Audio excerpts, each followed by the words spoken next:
자, 오늘은 전산세무 2급 소득세, 사원 등록, 급여자료 입력, 원천징수 이행사항 신고서 작성, 원천징수 신고서 전자신고하기, 실무를 공부를 해보겠습니다. 먼저 교재 데이터를 다운로드 받아야 되는데요. 자, 네이버 검색창에 가서 도서출판 배움, 이와 같이 도서출판 배움 이렇게 입력을 하시고 클릭을 하면은 도서출판 배움 나오죠. 도서출판 배움이 이와 같이 나오면은 자, 홈페이지에서 교재실습 백데이터 자료실, 교재실습 백데이터 자료실, 거기에서 K랩 백데이터 클릭. 그러면 백데이터들이 쭉 나와요. 그래서 이번에 선택하는 것은 31번 공지사항 바로 밑에 있죠. 31번 퍼펙트 전산세무 2급 파이널 더블 클릭. 그럼 파일 다운로드 나오죠. 파일 다운로드 나오면은 클릭하면은 오른쪽에 파일이 다운로드 되죠. 다운로드 보면은 파일이 다운로드 돼요. 그래서 여기 지금 보안 수준이 높으면은 이와 같이 알 수 없는 파일이다. 자, 그러면은 여기 오른쪽 가서 점을 클릭. 그래서 유지 나오죠. 그래도 계속 안 나오면 다시 한번 가서 유지. 그러면 더보기에 가셔가지고 그래도 계속 클릭. 파일이 나오죠. 이렇게 파일이 나오네. 파일 열기. 그러면 윈도우즈 PC 보호가 잘 되고 있다는 거죠. 그래서 추가 정보의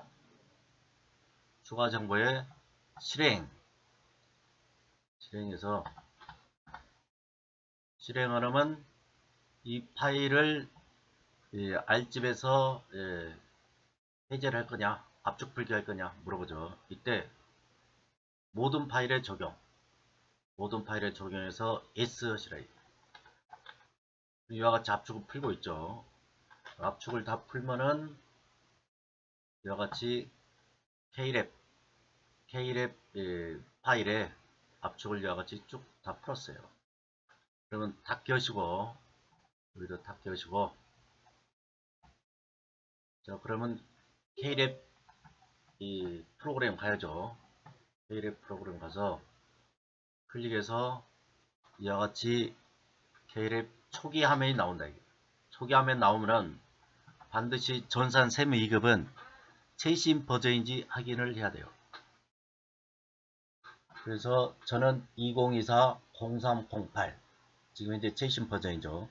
세법이 바뀌기 때문에 최신 버전 확인해 놓고 공부를 하셔야 돼요. 그 다음에 종목은 전산세무 2급 선택, 드라이브는 내비두고, 그 다음에 회사 등록하셔가지고 지금 그 파일을 다운로드 받았어요. 지금 C 드라이브에 K랩 DBF 다운로드 받았는데 그 파일들을 이 프로그램에 K랩 프로그램을 불러야 되겠죠. 불러오는 방법은 F4 회사 코드 재생성 클릭. 그러면 재생성이 완료됐대요. 그럼 이제 전부 다 완료가 됩니다. 그러면 다 껴시고 여기 회사 코드란에 가서 2100번을 치면은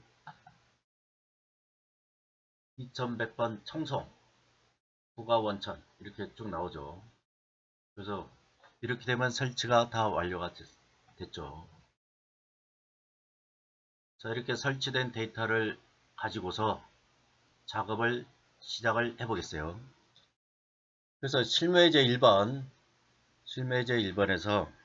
이거는 페이지 퍼펙트 전산 세무 2급 파이널 페이지 397쪽이죠. 지금 397쪽에 실무예제 1번. 그래서 영업부 부장 김철수 이걸 사원 등록하래요. 입사일은 2021년 7월 5일, 사원번호는 100번, 사원 등록, 부양가족 명세를 작성하세요. 주민번호는 모두 정확한 것으로 가정, 회사 코드는 2100번, 청송. 그래서 김철수 주민등록표가 나왔어요. 그래서 주민등록표를 보고 여기다가 사원등록이 있는 거죠. 그래서 본인은 김철수, 주민번호 있고 처, 자, 부, 고모, 그 다음에 참고사항 있죠. 자, 그러면 이와 같은 자료를 가지고 입력을 시작을 해볼게요. 그럼 여기 원천징수 가야죠. 원천징수 가서 사원등록, 급여자료 입력, 원천징수 이행사항 신고서, 그 다음에 전자신고까지를 해보겠어요. 먼저 사원등록. 사원등록은 클릭을 하면은 이와 같은 화면이 나오죠. 그럼 먼저 4번을 입력해야 돼요. 4번은 100번. 성명은 김철수. 주민번호 1번 쳐야죠. 1번. 주민번호 1번을 치셔야지 주민번호가 나오죠. 그래서 75 01 23 1200 779. 주민번호는 빼기를 하지 않아요. 사업자 번호하고 주민번호는 빼기를 하지 않아도 이미 정형화 됐기 때문에 자동으로 빼기가 나와요. 그래서 입사일자는 2021년 0705 내고인이고 여기는 엔터 치고 거주자고 그래서 1번부터 6번까지는 이와 같이 입력을 하시면 돼요. 크게 문제가 없죠. 그 다음에 국외근로자냐 7번에 국외근로자. 자, 여기는 이 사람은 지금 영업부 하고 국외근로란 말이 없죠. 그러면 부. 만약에 이분이 국외근로자 100만원짜리다 500만원짜리다 그러면 선택을 하시면 돼요. 여기는 부죠. 다니세요 해당 없고 생산직이냐 이분은 영업부 부장입니다. 그래서 부. 주소는 클릭 말풍선 클릭해가지고 이번은 주민등록 주소가 구로구 도림로 10번지 이렇게 치니까 구로구 도림로 10 구로동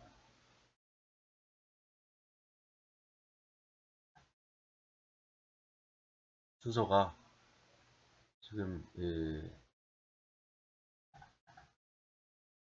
그래서 구로구 도림로 10을 치면 안되고 한칸 떼어서 10을 치니까 이와 같이 서울특별시 구로구 도림로 10 도로명 주소를 선택 구로동 나오죠. 이와 같이 하시면 되겠다. 국민연금 보수호leg 국민연금은 보수호leg은 여기에서 주어졌어요. 여기 참고자료 1번에 부양가족은 김철수와 생계를 같이하며 사회보험과 보수호leg은 450. 이 국민연금을 매기는 기준 금액이죠. 기준 금액을 450. 그래서 450을 입력을 하시면 됩니다. 건강보험도 450. 고용보험도 450. 3개를 선택해서 450, 450. 그 다음에 퇴사일자 넣고 이와 같이 기본사항을 입력을 하시면 되겠습니다. 그 다음에 부양가족 하셔가지고 김철수는 연말관계가 0번이죠. 여기 연말관계 보면 소득자 본인은 0번, 직계존속은 1번, 배우자의 직계존속 남편으로 봤을 때는 장인 장모죠. 2번, 부인으로 봤을 때는 시아버지 시어머니가 2번이 되겠죠. 그 다음에 배우자는 3번, 직계존속은 4번, 형제자매는 6번, 수급자는 7번. 그래서 김철수 본인은 먼저 세대주인가 확인해야 돼요. 세대주인가 세대원인가. 세대주죠. 본인은 세대주. 그래서 이 세대주가 본인 이렇게 되어 있잖아요. 그러면 본인 김철수가 세대주고 그 다음에 장애인 여부 확인해야 돼요. 장애인 아니죠. 자, 그러면은 두 번째로 처는 3번. 성명은 박혜선. 그 다음에 1번 쳐야 돼요. 주민번호 1번. 그 다음에 78 0710. 그 다음에 2028 077. 배우자. 자, 배우자는 공제가 되는지 안 되는지 확인을 해야 됩니다. 그래서 배우자는 박에서는 일시적인 문액창자 소득 500. 일시적이니까 기타 소득이죠. 기타 소득 500만원 있다. 필요경비를 알 수 없다. 그러면 의제 필요경비 60% 적용한다. 그럼 500에 60%를 빼니까 500에 60%를 빼니까 여기 500만원에서 빼기 500에 60%. 그럼 얼마겠어요? 300이죠. 그럼 기타 소득 금액 200만원. 기타 소득 금액이 200이면은 기타 소득 금액은 300. 300 이하까지는 분리과세 선택을 할 수 있죠. 이분은 분리과세 선택을 할 수 있대요. 그래서 소득이 빵이에요. 분리과세 되면은 그 소득은 빵으로 본다. 연간 소득 금액은 빵으로 본다. 그래서 연간 소득 금액이 100만원 초과된 100만원 초과.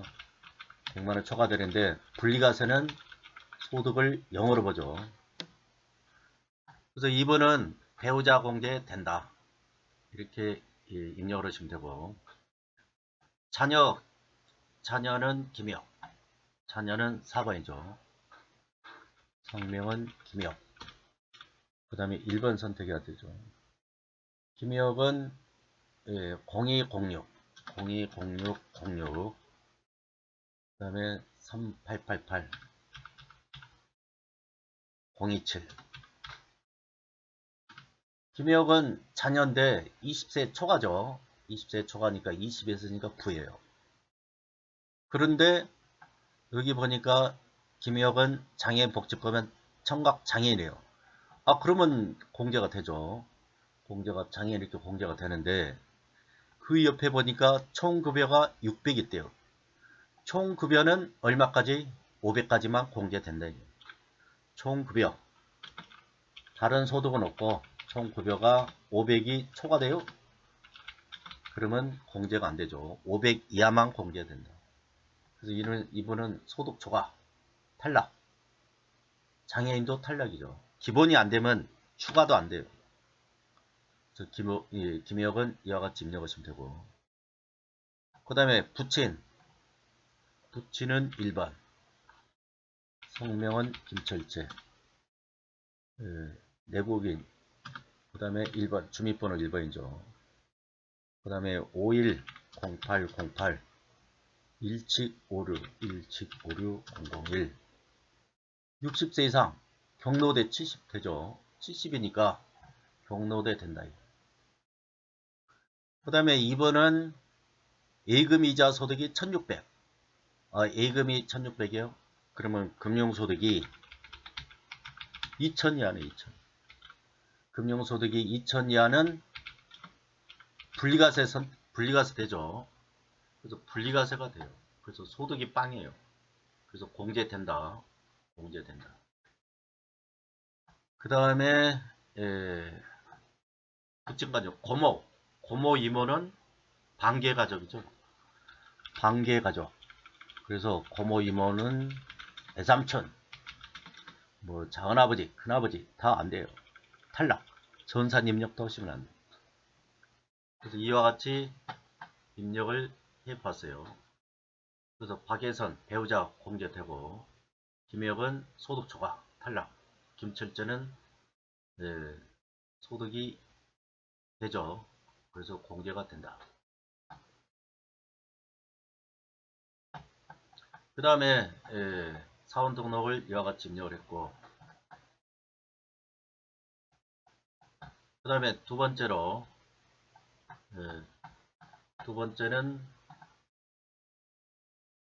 학영자.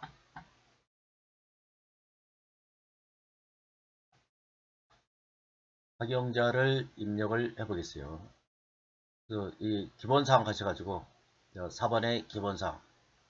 4번은 200번. 성명은 학영자.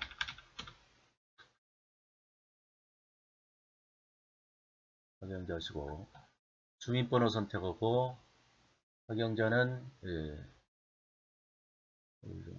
크게 해서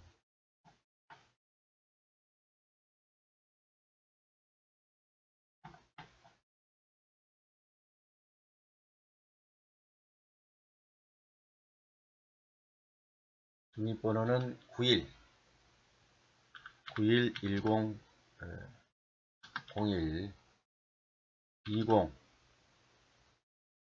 36528 입사일자는 2000 여기 보니까 입사일자가 9월 2일날 입사했어요. 올해 입사했어요. 2024년 9월 2일날 대국인이고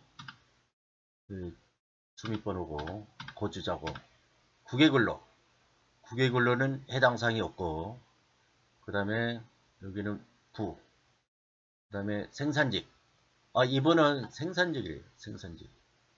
그래서 생산직의 1번 여를 선택하시고 그 다음에 연장근로 비과세는 전년도 총급여를 따져봐야 돼요. 여기 보니까 직전년도 총급여가 2450 여기 2450이래요.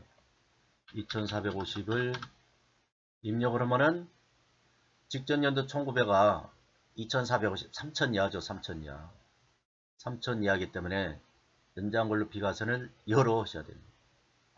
직전년도 총급여에 따라서 선택사항이 달라져요. 3000이 초과됐어요. 그러면 여기 부로 해야 돼요. 그 다음에 주소는 어디 계세요? 송파구 도곡로 460 선택을 하니까 도곡로 460 여기죠. 460 해가지고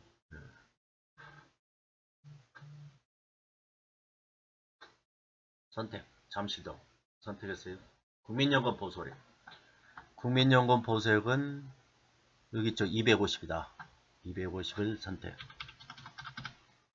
여기는 250. 여기도 250 선택. 그래서 생산직의 1번 여, 연장근로 비과세 1번 여, 그 다음에 주소 입력하고 국민연금 보수액. 그래서 퇴사일자 넣고 그 다음에 여기에서 보시면은 7번 사항이 특이사항이죠. 7번 사항. 7번을 보면 당사는 통조림을 제조하는 중소기업이래요. 중소기업 취업자 소득세 감면 혜택을 적용받고자 하는 파경자는 신청하였다. 중소기업 취업자 감면은 매월 급여 수립 시 적용. 급여 받을 텐데요. 최초 취업일은 2024년 9월 1일. 전 금연에서 감면을 적용받은 적이 없다. 그리고 여기 추가사항 가셔가지고 해당 내용을 입력을 해주셔야 돼요. 그래서 여기 보시면은 감면 여부 11번 감면 여부 있죠. 그래서 감면에 중소기업자 취업자 감면. 그래서 감면 기간은 2023년 0901 오늘부터 입사일부터 해서 5년이요. 5년. 중소기업자 청년 취업자 감면은 5년간 해준다. 그래서 2029년이 되겠죠. 그 다음에 0902가 아니라 그때는 말일까지 선택을 해줍니다. 그래서 오늘 입사일자부터 9월 2일부터 2029년 9월 30일 2029 9월 30일까지 끝나는 날은 말일자까지 해줍니다. 감면율은 4번 90%. 그 다음에 감면을 언제 입력을 해? 그래서 급여 입력할 때 연말정산이 아니라 급여 입력할 때 선택을 했다. 병역은 없고 그래서 이와 같이 해주시면 되겠다. 소득세 적용률은 뭐냐면은 원천징수가 나오면 100%는 소득세 원천징수액을 있는 그대로 이게 100%고 그 다음에 80%는 좀 적게 그 다음에 120%는 원천징수액을 더 많이 대부분 100%죠. 100% 이렇게 선택하면 되겠다.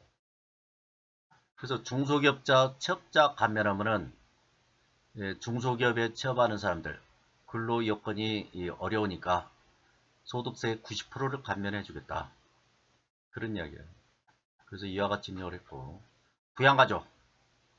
부양가족에 가셔가지고 부양가족은 학영자는 여성이에요.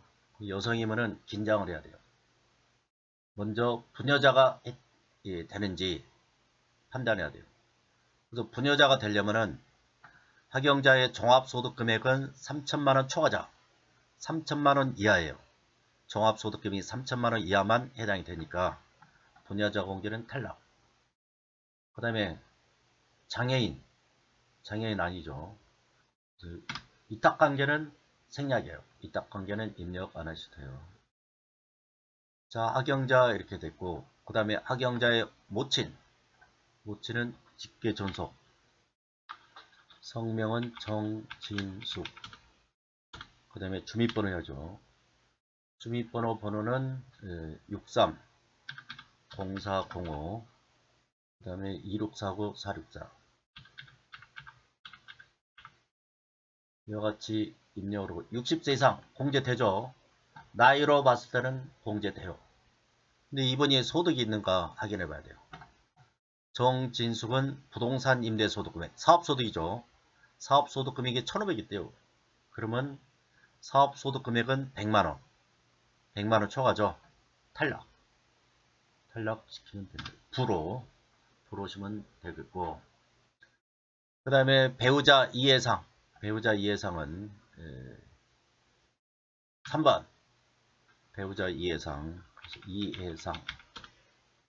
1번 주민번호 선택하시고, 그 다음에 871010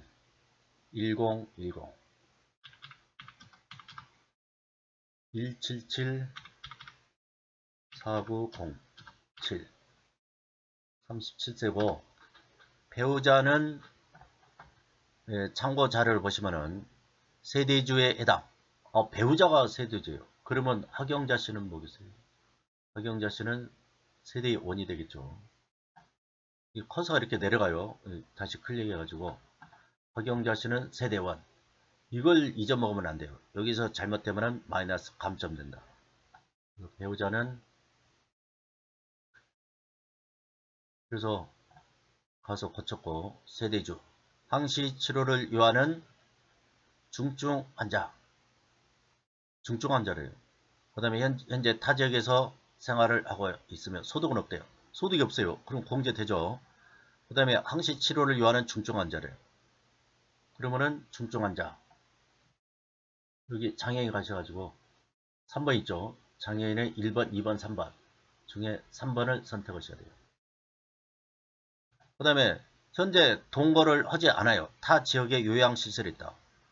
그래서 배우자는 동거를 하지 않아도 무조건 공제를 해준다. 같이 산 걸로 봐요. 그래서 이해상 씨는 배우자로서 소득이 없어요. 그럼 공제돼요. 그 다음에 장애인 3번, 그 다음에 동거를 같이 하지 않아도 무조건 공제해준다. 그 다음에 자녀 수빈이는 이수빈 1번 보시고, 그 다음에 주민번호는 10 0305 44 57867 44 57867 14세죠. 20세야. 여기까지 되죠. 그 다음에 자녀세 공제 된다 이게. 자, 근데 이수빈은 지방소재 중학생이에요. 재학생이고 일용근로소득은 500만원. 일용근로소득이 500. 일용근로소득은 무조건 분리과세죠. 무조건 분리과세니까 소득이 빵이에요. 그래서 공제된다. 그 다음에 20세 이하고 자녀세 되죠. 8세 이상은 공제된다. 자녀세 공제. 그 다음에 자녀 이성훈 1번에서 24 0123 그 다음에 3052 783. 올해 태어났죠. 올해 태어났어요. 그럼 올해 20세 이하 공제되죠. 소득은 없고. 그 다음에 올해 태어났는데 장애인 해당 없고. 그 다음에 자녀세 공제는 안 되죠. 자녀세 공제는 7세까지는 유아 수당을 받기 때문에, 아동 수당을 받기 때문에 7세까지는 안 되고 8세 이상부터 자녀세 공제된다. 그래서 이번에는 첫째요, 둘째요, 출산 입양에 둘째에 해당되죠. 첫째는 있고 둘째는 있다. 둘째에서 공제받는, 출산 입양세 공제받는다. 그래서 이와 같이 입력을 하시면 되겠다. 그래서 여기 기본사항, 학경제학 기본사항, 부양가족 추가사항 이와 같이 입력을 하셨죠. 그 다음에 급여자료 입력을 해보겠어요. 자, 급여자료 입력은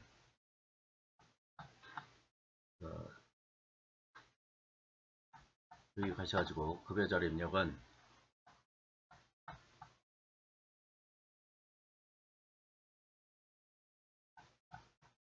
이와 같이 입력을 하죠. 다음은 당사의 2024년 급여 지급. 지급일은 매월 25일. 그러니까 1월달 급여를 1월 25일날 지급을 하겠다. 그런 이야기죠. 수당등 및 급여자료 입력하시고 1월부터 12월 입력하시라. 12월 달에만 상여금이 있대요. 기본급여 100% 지급된다. 회사는 2100번. 그래서 수당 항목, 김철수의 기본급, 10대, 자가운전, 야간근로, 육아수당, 직무수당. 이렇게 있는데 그 다음에 공제는 사후예비가 있고 급여 관련 추가자료에서 식대는 중식대로서 이와 별도로 식사나 기타 음식물의 채워 비과세란 이야기죠. 밥을 주고 있다. 그러면 식사가 비과세, 식대는 과세. 근데 여기는 밥을 안 준대요. 그러면 식대는 비과세. 자가운전 보조금은 본인 소유 차량을 직접 운전, 업무상 이용했고 매월 고정비로 지급하는 것이다. 자가운전 보조금도 비과세 및 비과세가 된다. 그런 이야기죠. 그 다음에 야간근로수당은 연장 및 야간근로를 인하여 지급해요. 연장근로는 무조건 비과세죠. 비과세로 입력을 하시면은 어떤 조건이 안 맞으면은 그 해당 사원은 과세로 바꿔져요. 그렇기 때문에 무조건 비과세로 입력을 하셔야 돼요. 육아수당 비과세죠. 그 다음에 학경제세는 9월 24일 12월달 상여금 지급 대상에 해당이 된다. 그러면은 다 켜시고 맨 먼저 급여자료 입력 선택 급여자료 입력 하셔가지고 수당 공제 등록을 하셔야 돼요. 수당 공제 등록. 그래서 수당 등록 공제 등록 있어요. 수당 등록 공제 등록. 수당 등록 하셔가지고 저기서는 사용이 기본급 사용하죠. 그럼 이요. 월정액하고 통상임금은 특별한 일이 없으면은 채점 대상이 아니에요. 근데 월정액이 뭐 정기다. 그러면은 정기로 입력하시고 상여 여조 사용한다. 12월달에 있어요. 직책수당 없어요. 불호. 월자수당 없어요. 불호. 사용하지 않으면 불호. 식대 비과세 맞죠? 그 다음에 비과세 자가운전 맞죠? 비과세 야간근로 비과세 이렇게 선택을 하시고 그 다음에 여기에 없는 것이 육아수당. 육아수당은 비과세예요. 육아수당 선택을 이와같이 하시고 유형은 비과세 유형은 F2를 눌러야 돼요. F2 눌러서 여기서 육아 선택을 해야 돼요. 육아수당이 있는데 전액 있고 여기는 20만원짜리 비과세죠. 출산보육수당 회사가 지급하는 육아수당 20만원까지는 비과세 해줄게 그런 뜻이에요. 확인. 그 다음에 직무수당 직무수당은 과세죠. 왜 과세냐? 비과세가 아니니까 과세야. 이게 과세를 다 외울 수는 없어요. 뭐 과세를 다 외울 수 없고 그래서 비과세가 나와 있는 것. 비과세 유형은 여기 있잖아요. 여기 FE. 여기에 해당이 없으면은 전부 다 과세예요. 그래서 여기는 직무수당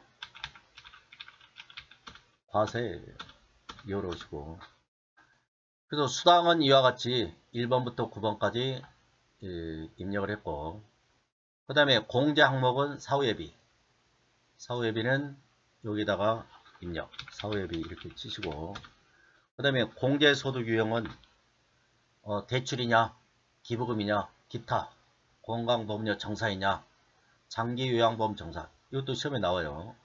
고용보험 정사이냐 국민연금 정사이냐 그래서 여기는 기타를 하시고 되게 나오는 게 가불금은 대출이죠. 그 다음에 노조회비는 기부금이에요. 그래서 가불금은 대출 노조협의는 기부금, 나머지는 기타. 간혹가다 건강보험료 정산 나올 수 있어요. 그래서 이와 같이 입력을 해주시고, 그 다음에 확인. 그러면 이제 작업이 다 끝났어요. 그 다음에 이제 급여를 입력하면 되겠죠. 그래서 급여는 440. 그래서 1월달. 기석월이란 뭐냐? 기석월은 내가 1월달에 가서 일을 했다. 그럼 1월부터 1월 30일까지 일을 했어요. 그러면 월급을 지급하는데 이 회사는 1월달 월급을 1월 25일 날 지급한대요. 좋은 회사죠. 1월달 월급을 대부분 2월달에 지급하잖아요. 근데 이 회사는 1월 25일 날. 그래서 김철수는 기본급이 440. 상여는 없고 12월을 기다려야 돼요. 식대는 20. 자가운전은 20. 야간은 20. 육아는 없어요. 그 다음에 직무수당. 직무수당도 20. 오른쪽에 갔으니까 공제 항목은 급여가 얼마. 이 자동으로 나오죠. 이게 자동으로 나오는 이유가 우리 사원등록에 가가지고 여기 그 국민연금 보수 이렇게 나왔죠. 여기 450 입력하니까 이 금액이 자동으로 반영돼요. 이걸 입력을 안 하면 자동으로 반영이 안 돼요. 그래서 이런 자동 반영하게끔 입력이 돼 있다. 사후회비는 3만원. 소득세는 자동으로 나와요. 여기 소득세 100%는 자동으로 100% 컴퓨터 내장된 프로그램에서 자동으로 나옵니다. 그게 간이색 적용표죠. 간이색 적용표에서 소득세가 나온다. 이거. 그럼 우리는 100% 징수하겠다. 여기 80%면은 아까 여기에서 추가사항에 가서 여기가 100%가 아니라 80%면은 금액이 좀 작아지겠죠. 징수를 적게 하겠다 그러죠. 그래서 여기 20 얼마 이렇게 나왔어요. 그러면 여기 이 과세가 480이고 비과세가 40이죠. 그럼 비과세 40은 뭐겠어요? 비과세 40은 식대하고 자가운전. 식대하고 자가운전. 야간근로는 비과세로 우리가 입력을 했지만은 비과세로 야간근로를 비과세로 입력을 했어요. 여기 비과세 했잖아요. 그렇지만은 이분은 월정액 급여가 210만원 초과되죠. 그러면 자동으로 과세로 나타난다. 자동으로 과세가 나타난다. 아시겠죠? 그래서 자동으로 과세가 되어버려요. 그러니까 이것을 야간근로는 내가 비과세로 입력을 했지만 어떤 조건이 안 맞으면 과세로 바꿔져요. 그래서 여기 지금 비과세 40에 포함이 안 됐죠. 그래서 총 지급이익이 520. 자, 그러면 이것을 보고 급여 대장을 보시고 분계를 할 수 있어야죠. 분계는 뭐겠어요? 분계는 차변에 급여 해야죠. 차변에 급여가 얼마요? 급여가 480이요? 520이요? 우리는 520을 줬잖아. 그럼 520. 대변에 공제된 금액 이게 뭐겠어요? 대변에 공제된 금액 예수금. 나머지는 보통예금. 알겠죠? 차변의 급여, 대변의 예수금, 나머지는 보통예금. 이와 같이 입력을 하시면 됩니다.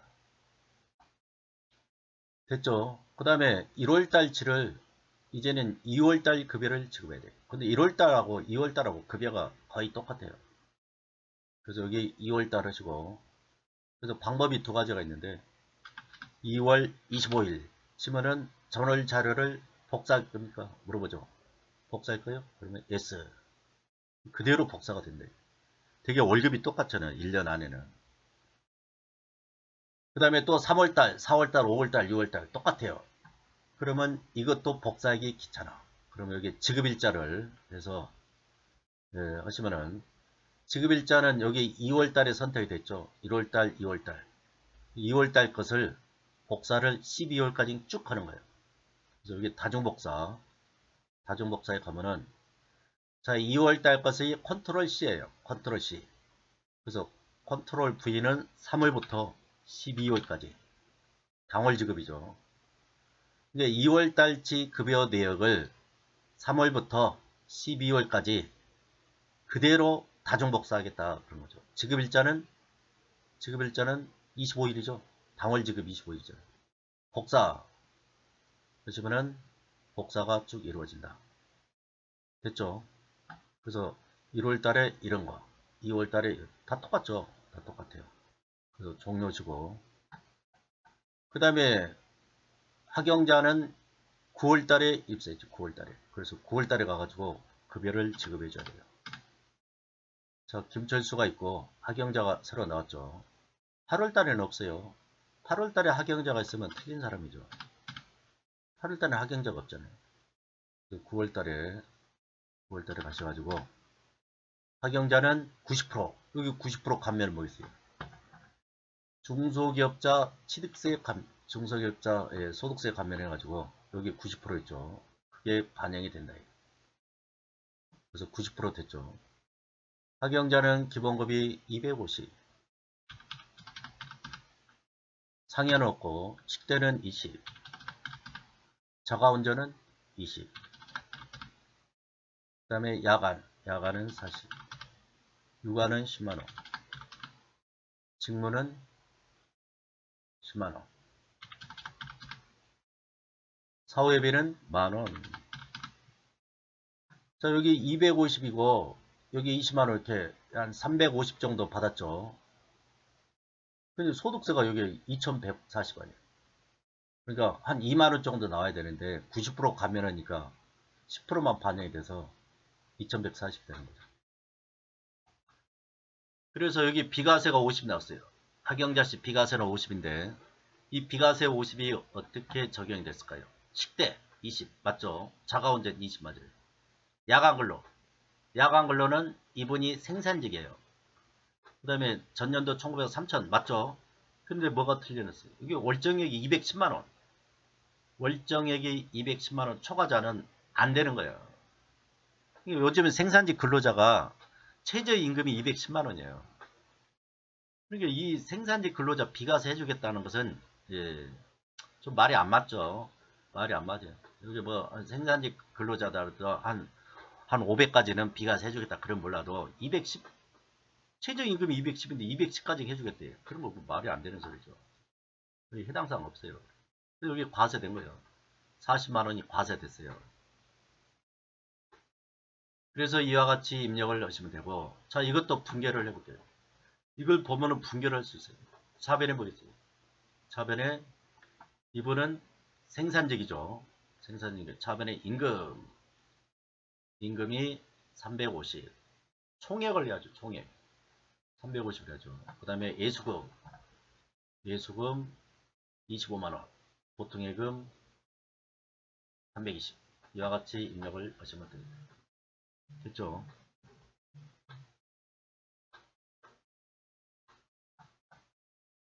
자, 급여 자료를 입력을 해보았고 이분도 9월달 급여니까 10월달, 11월달, 12월달 지급일자 9월달치를 복사를 9월달에 이제 870이 됐죠. 그 전까지는 520이 됐다가 870이 됐어요. 지금 하경재 씨가 들어와서 그래서 9월달 급여를 다중복사 해가지고 매달부터요? 10월부터 12월 당월 지급 25일을 하겠다. 9월달을 복사해가지고 10월, 11월, 12월 붙여넣기 하겠다. 그런 이야기죠. 그래서 복사 처리하겠습니다. S 뭐 나온 S 하시라고 다 됐죠? 870 8월달까지는 520 9월부터는 870 됐고 그 다음에 12월달에 마지막에 12월달에는 이벤트가 있죠. 무슨 이벤트? 상여를 주죠. 상여. 그래서 김철수는 상여가 100% 기본급의 100%래요. 그러면 440. 박영자 씨는 기본급의 100% 250. 이와 같이 입력을 하시면 됩니다. 그러면은 입력 끝. 이와 같이 급여자를 입력을 해 봤어요.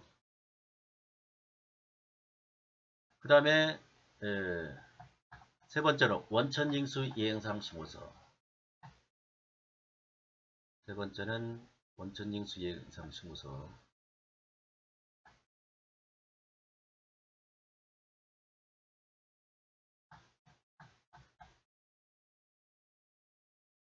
여기를 보시면은 원천징수 이행상 신고서 있죠. 그래서 원천징수 이행상 신고서를 작성을 해요. 그러면은 여기 사원 등록, 급여 자료 입력, 원천징수 이행상 신고서 클릭하셔가지고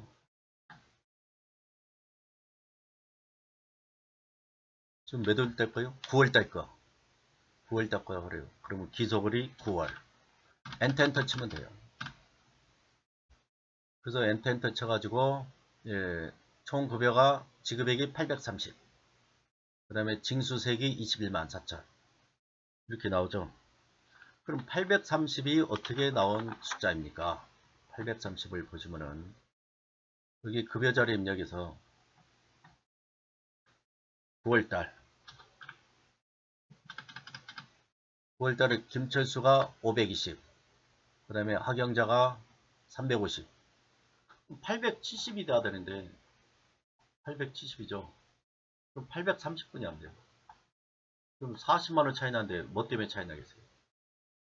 여기 원천징수 이행상 소득 지급액은 자가운전 보조금 김철수가 20, 그 다음에 하경자가 20이죠. 그래서 40이 빠진 상태예요. 자가운전 보조금 그 지급 내역은 40만원은 여기다가 입력하지 않는다. 그러니까 830이 맞죠. 832. 총 870에서 20만원씩 두 번 빠지니까 830이 맞아요. 여기는 자가운전 보조금이 빠져있다. 비과세되는 자가운전 보조금. 그래서 두 사람한테 근로소득을 830을 지급을 했습니다. 지급을 할 때 원천징수세액이 21만 4천원입니다. 그래서 이번에 세무서에 21만 4천원을 납부하겠습니다. 이런 뜻이죠. 근로소득을 830을 지급을 해서 21만 4천원을 원천징수했으니 이 세금을 21만 4,190원을 납부하겠습니다. 이게 원천징수 이행상 신고서죠. 근데 만약에 시험 문제에서 만약에 전월비환급세, 환급이란 것은 우리가 세무서에 받는 돈이야. 근데 실제로 환급을 안 해줘요.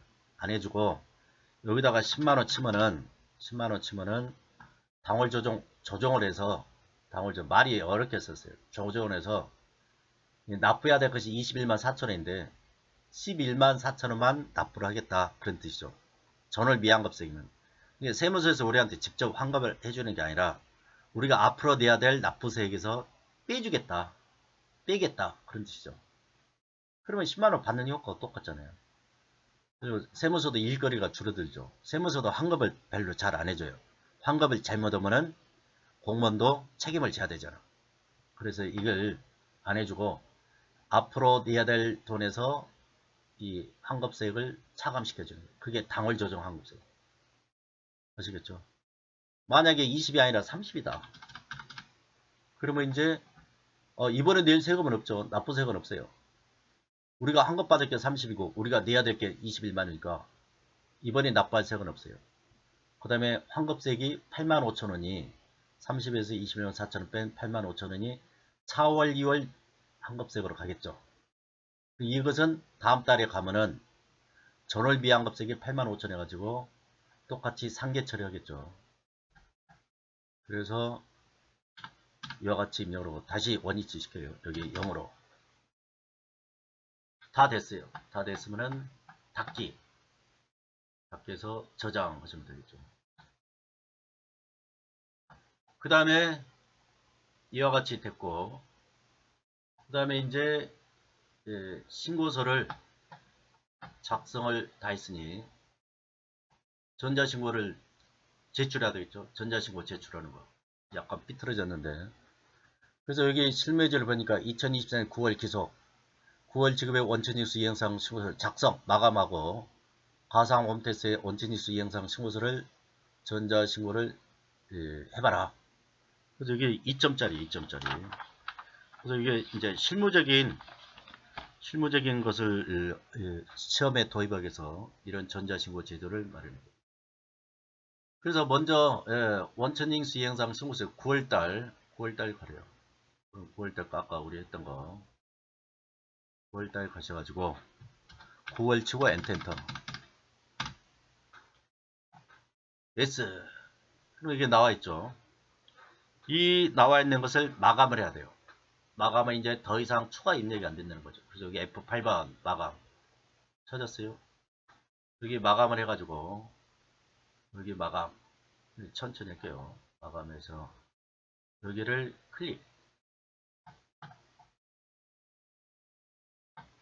마감을 클릭 그럼 마감할 거냐 물어보죠. 마감을 한대. 그럼 어떤 효과가 있어요? 지금 빨간색으로 됐죠. 빨간색으로 해서 마감이 됐어요.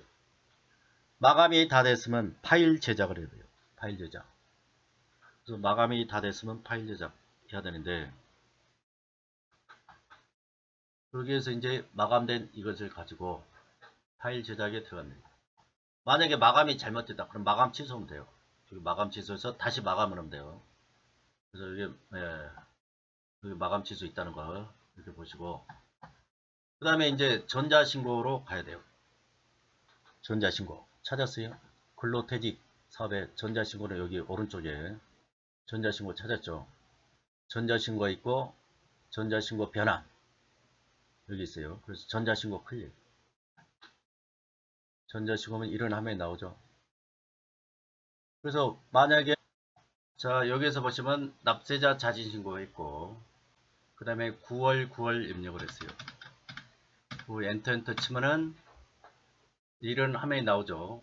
제작일자가 입력이 안 됐으면 입력을 해주시고 그 다음에 이와 같은 파일이 나오면은 제작 그럼 삐리릭 나오죠. 파일이 생성됐습니다. 이걸 확인해야 돼요. 이걸 확인을 하시고 그 다음에 비밀번호 입력을 해요.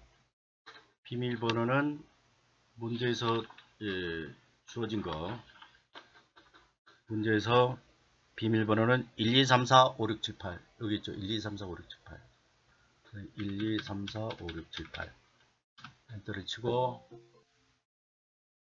12345678 그래서 확인 누르시면은 암호화가 됐대요. 자 이와 같이 제작을 하였어요. 그 다음에 이걸 다 켜시고 그 다음에 이제 국세청 홈택스 전자신고 변환 그러면 파일 전자파일 제출 절차 이렇게 쭉 나옵니다. 그래서 로그인 어쩌고저쩌고 나온 걸 무시하고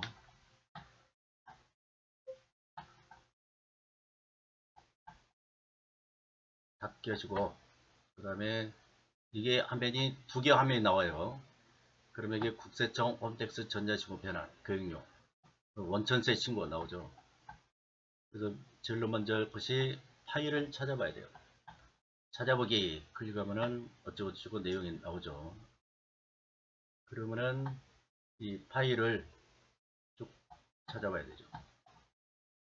그래서 파일을 찾아보기 하면은 C 드라이브에 있어요. 그래서 윈도우즈 C 드라이브에 가셔가지고 여기 제일 하단에 보면은 여기 나오죠. 그래서 2024 어쩌고저쩌고 여기 파일을 클릭 그러면 C 드라이브에 파일이 쭉 나오죠. 선택을 해주시고 그 다음에 이 파일이 형식이 잘 됐는가 검증 확인 내용 검증 계속 클릭해 주시면 돼요. 형식 검증 비밀번호요 12345678 확인 검증 확인 그 다음에 뭐 오류가 있는가 없는가 나오죠. 그 다음에 내용 검증 나오죠. 여기를 뭐 잘 입력했으면 크게 상관이 없어요. 그 다음에 전자파일 제출 그래서 이것을 제출할 거냐 그래서 전자파일 제출 신고서를 제출합니다. 그러면 이와 같이 접수증이 나와요. 접수증 나오면은 잘 됐다는 거죠. 그래서 닫기 하시면 되겠다. 자 여기까지 사원 등록부터 전자신고까지 이와 같이 학습을 해 보았어요. 수고들 하셨습니다.